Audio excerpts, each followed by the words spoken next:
25 ఏళ్ల క్రితం దయచేసి మీరు గొడవ బంద్ చేయాలి, ఏమనుకోవద్దు.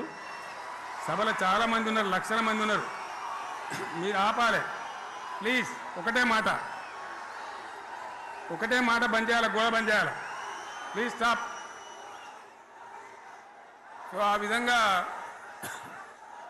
25 ఏళ్ల నాడు ఎగిరినటువంటి జెండా ఈ గులాబీ జెండా. చాలా మంది బంద్ చేయాలి. ఏ బాబు బంద్ చేయాలి బాబు. ఆ రకంగా ఎగిరిన జెండాను ఎందరో అవమానపరిచింది, ఎన్నో మాటలు అన్నారు, ఎగతాళి చేసిండ్రు, అవహేళన చేసిండ్రు. మకలో పుట్టింది ఉబ్బలో పోతుందని చెప్పిండ్రు.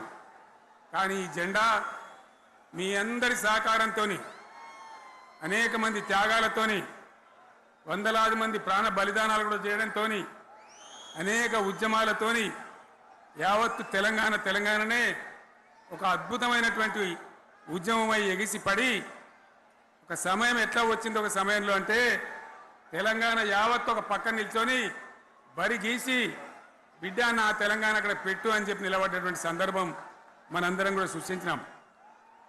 తద్వారా మన లక్ష్యం తెలంగాణ రాష్ట్రాన్ని సాధించుకున్నాం. ఆ తదనంతరం ప్రజలు దీవిస్తే 10 సంవత్సరాల పాటు అద్భుతమైనటువంటి దగదగలాడే తెలంగాణ తయారు చేసి అందరూ బిత్తరపోయే విధంగా, ఆశ్చర్యపడే విధంగా బ్రహ్మాండమైన తెలంగాణ నిర్మాణం చేసుకున్నాం. ఆ విధంగా 25 సంవత్సరాల సుదీర్ఘ చరిత్రను ఈరోజు ఈ వరంగల్ గడ్డ మీద మనం జరుపుకుంటా ఉన్నాం. రజతోత్సవ సందర్భంలో జరుపుకుంటా ఉన్నాం. చాలామంది చాలా రకాల ప్రయత్నాలు చేసినారు. ఇక్కడ కూడా ఇప్పుడు కూడా బ్రహ్మాండమైనటువంటి ప్రయత్నాలు చేస్తూ ఉన్నారు. నేను ఒక్కటే మాట చెప్తా ఉన్నా, ఈ గడ్డకు ప్రత్యేకత ఉంది.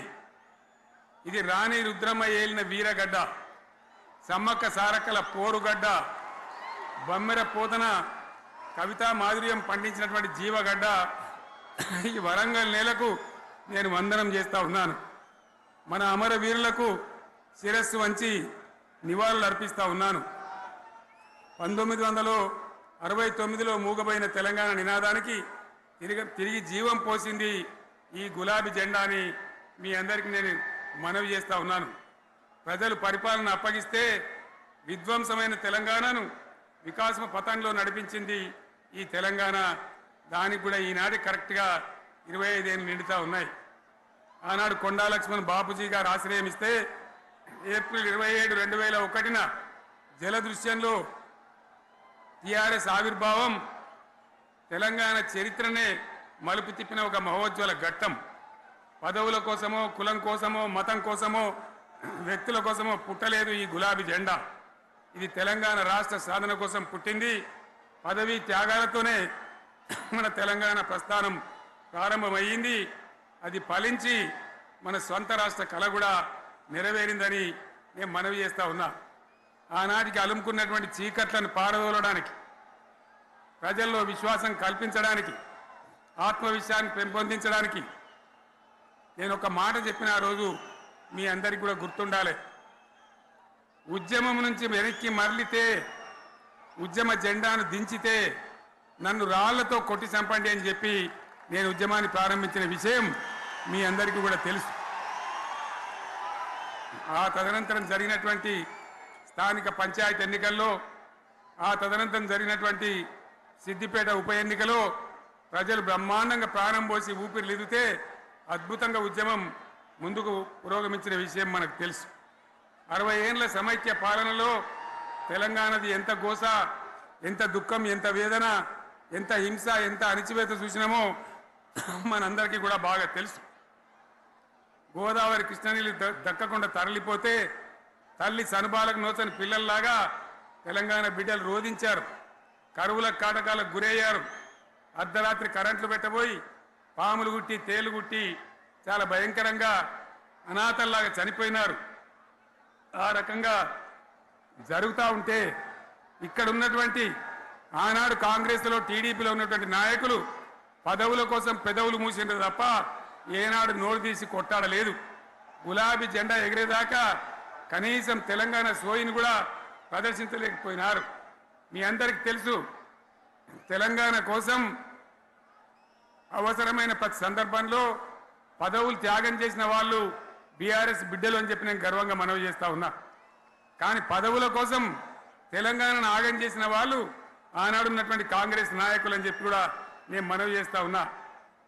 చంద్రబాబు నాయుడు ఆనాడు ముఖ్యమంత్రిగా ఉండి ఎంత ఘోరమంటే హైదరాబాద్ నడిబొడ్డున ఉండే తెలంగాణ గడ్డలో ఉండేటువంటి రాజధానిలో మన శాసనసభలో తెలంగాణ పదాన్ని నిషేధించినాడు. తెలంగాణ అనవద్దని స్పీకర్ ద్వారా రూలింగ్ ఇప్పించినారు. ఇదే జిల్లాకు చెందినటువంటి ప్రణయ్ భాస్కర్ గారు ఆ రోజు ఎమ్మెల్యేగా శాసనసభలో తెలంగాణ అంటే అది నేరమైనట్టుగా పరిగణించి తెలంగాణ పదాన్ని నిషేధించేటువంటి ప్రయత్నం చేసినారు. మిత్రులారా, మీకు అందరికీ చరిత్ర తెలుసు. ఆనాడైనా ఏనాడైనా ఈవెన్ ఈనాడైనా తెలంగాణకు విలన్ నంబర్ 1 కాంగ్రెస్ పార్టీ అని మనవి చేస్తా ఉన్నా. మనందరికీ కూడా తెలుసా విషయం. తెలంగాణ హైదరాబాద్ స్టేట్ పేరుతో ఉన్ననాడు ప్రజలు వద్దంటుంటే కూడా బలవంతంగా తెలంగాణను ఆంధ్రాతో కలిపిన వాళ్ళే. ఏందా బాబు, ఏందా పనిలేదా? రెడ్డి ఎవరెవలాడు పోండి, మీకేం పనిలేదా? ఈ 10 మంది కాదు కదా, సభ అంతా ఉంది కదా, ఉండండి, కామ్ ఉండండి, డిస్టర్బ్ చేయదు మీరు. అట్లా బలవంతంగా ఆనాడు ఆంధ్రలో విలీనం చేసింది కాంగ్రెస్ పార్టీ, జవహర్లాల్ నెహ్రూ. 69లో ఉద్యమం వస్తే 400 మంది తెలంగాణ బిడ్డలను పిట్టల్లాగా కాల్చి చంపింది ఇందిరాగాంధీ ప్రభుత్వం, ఆనాడు ఉన్నటువంటి కాంగ్రెస్ పరిపాలన. మళ్ళీ 2001 నుంచి మనం విజృంభిస్తే నంగనాచిలాగా ఇదే కాంగ్రెస్ వచ్చి మన బలాన్ని, మన ఊపును చూసి పొత్తు పెట్టుకొని తెలంగాణ ఇస్తామని నమ్మబలికి మనతో పొత్తు పెట్టుకున్నది కూడా మీరు చూసినారు. మళ్ళా ఎగ్గొట్టే ప్రయత్నం చేసినారు. 14 ఏళ్ళు ఏడిపించినారు. అది మీ అందరికి తెలుసు. వాళ్ళు ఎట్టెట్లా చేస్తూ ఉంటే వాళ్ళ మోసాన్ని కప్పేయడానికి నేను ఇదే జయశంకర్ పార్లమెంట్లో ప్రతిపక్షాలన్నీ కాంగ్రెస్ గొంతు పట్టుకుంటే అప్పుడు దిగివచ్చి తెలంగాణ కోసం ప్రకటన చేసిన విషయం మీకు తెలుసు. మళ్ళీ ప్రకటన వెనక్కి తీసుకొని మళ్ళా వెనుకకు పోయినారు. ఆ తర్వాత సకల జనుల సమ్మె కావచ్చు, సాగర హారాలు కావచ్చు, వంట వార్పులు కావచ్చు, అనేక రూపాలలో విజృంభించి మళ్ళీ భయంకరమైన పోరాటం చేసినాం. మళ్ళీ 3 ఏళ్ల తర్వాత వాళ్లకు రాజకీయ అవసరం ఏర్పడి ఆనాడు వచ్చి మళ్ళీ తెలంగాణ ఇస్తామని ప్రకటించి వాళ్ళకి ఇష్టం లేకపోయినా తెలంగాణ సృష్టించినటువంటి ఆ సుడిగాడుపులుగా తట్టుకోలేమని భయపడి తెలంగాణ ఇచ్చిన విషయం కూడా మీకు తెలుసు. తదనంతరం ప్రజలు మనకు అధికారం ఇచ్చినారు.